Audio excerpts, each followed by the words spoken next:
Et si un texte japonais, écrit il y a 700 ans, détenait la clé pour apaiser nos angoisses modernes? C'est une idée un peu folle et pourtant c'est exactement ce qu'on va explorer en plongeant dans la sagesse incroyable du Tsurezure Gusa.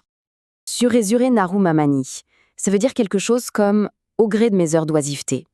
C'est fou de penser que ces quelques mots tout simples ouvrent la porte d'un chef-d'œuvre qui va nous amener à repenser complètement notre rapport au temps et même à la vie. Ok, pour bien saisir la puissance de ces écrits, il faut faire un petit voyage dans le temps.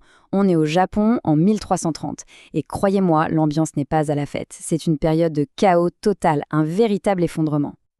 Alors c'est parti, plongeons d'abord dans ce monde en pleine ébullition parce que c'est de là que tout part. Pour se faire une idée, c'est un peu comme la chute de l'Empire romain, mais version japonaise. L'ancienne élite, l'aristocratie, était en train de s'effondrer. Partout, c'était la guerre civile. Et de ce chaos va émerger une toute nouvelle classe de guerriers, les samouraïs. Et au milieu de tout ce bazar, qui est notre guide? Un certain Yoshida Kenko.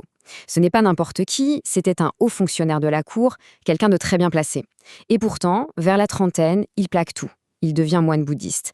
Mais attention, ce n'est pas l'ermite qui part vivre au fond d'une grotte. Non, lui, c'est un ermite urbain. Il reste au cœur de la société et il observe, avec une lucidité incroyable, toutes les petites folies humaines.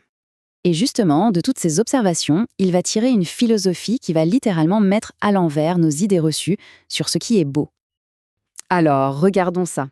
D'un côté, on a ce qu'on considère généralement comme beau. La perfection, la symétrie, la pleine lune qui brille de mille feux. Et de l'autre, il y a la vision de Kenko. Pour lui, la vraie beauté, la beauté profonde, elle se cache ailleurs, dans ce qui n'est pas fini, dans ce qui est imparfait. Pour lui, une lune à moitié cachée par les nuages, c'est bien plus poétique et intéressant qu'une pleine lune parfaitement visible. Et ce concept, qui est au cœur de sa pensée, ça s'appelle le mujo, l'impermanence. Pour Kenko, ce n'est pas du tout quelque chose de triste ou d'effrayant. Bien au contraire, c'est justement parce que la vie a une fin que chaque instant devient si précieux, si unique. Ce qui est génial avec Kenko, c'est qu'il adore observer les petites erreurs des gens, leurs travers.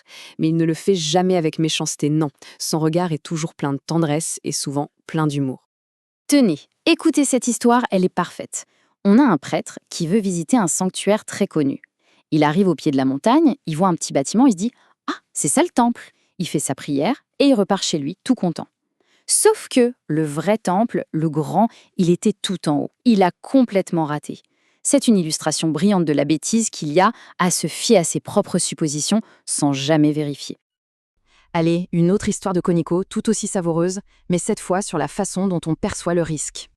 L'histoire est celle d'un maître grimpeur. Il explique quelque chose d'étonnant. Il ne crie des avertissements à son apprenti que lorsque celui-ci est tout près du sol. La raison? C'est une leçon de psychologie incroyable. C'est quand on se croit en sécurité, quand on baisse la garde, que les accidents arrivent. D'accord, c'est bien beau tout ça, mais on est au XXIe siècle, alors concrètement, comment est-ce que cette sagesse vieille de 700 ans peut bien nous être utile aujourd'hui? Eh bien, la clé se trouve dans le titre lui-même. Tsusurezure, ça se traduit souvent par oisiveté.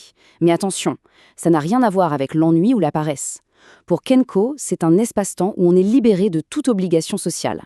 Un moment pour soi, pour faire face à soi-même. Et c'est dans cette solitude choisie que naît la vraie créativité. C'est un luxe immense, en fait. Et quand on y pense, c'est un antidote parfait à notre époque. On est bombardé d'informations, on subit une pression sociale dingue pour être parfait. Et là, Kenko nous arrive avec son conseil. La simplicité, le détachement, prendre le temps de la réflexion. Ça résonne de façon incroyablement moderne. Au fond, lire le Tsurezure Gusa, c'est un peu comme souffrir une cure de désintoxication mentale. Ça nous donne un cadre pour faire un pas de côté, pour respirer et pour se libérer de cette injonction constante à la perfection qui nous épuise. Donc, si on devait résumer les grandes leçons à retenir de Kenko, ce serait quoi?